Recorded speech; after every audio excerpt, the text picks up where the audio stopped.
A program introduced late last year offering unhoused people rides to warming centers has now become a shelter of its own.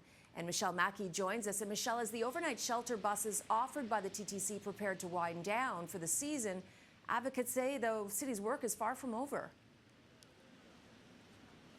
That's exactly right, Cynthia. Every night after the trains stop running here at Spadina Station, 5 to 7 buses, TTC buses, they'll pull up, they'll park, and they will act as overnight shelters for people experiencing homelessness.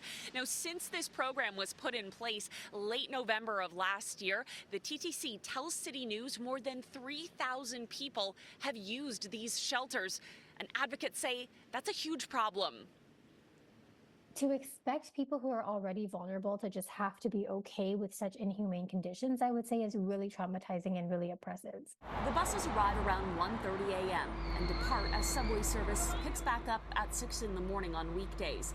Lorraine Lamb with the Shelter and Housing Justice Network says the stopgap shelter does not address basic human needs.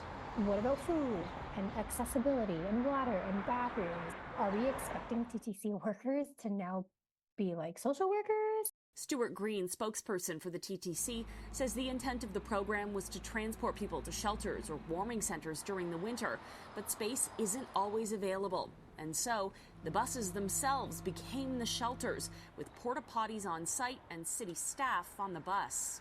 It's a TTC operator will operate the bus, but we do have support from the City of Toronto, people who have expertise in dealing with people who are experiencing homelessness or may have addiction or mental health issues as well. It's really important to have those supports there because certainly our frontline staff are not trained in any of those areas. They're trained how to drive buses. The buses will be used until winter supports end for the season. Framing this as a weather-related issue is not exactly a full picture of what's happening. Also, like, winter supports technically end in April, and then what then, right? It's not like people are all of a sudden like, oh, great, good thing I'm, back out on the streets now. No, like, it's still hard to be homeless, no matter what the weather is. Lamb wants to see more rent-geared-to-income housing or subsidized housing in the city of Toronto, and real conversations from all levels of government about the systemic reasons behind homelessness. In the annex, Mackey, City News.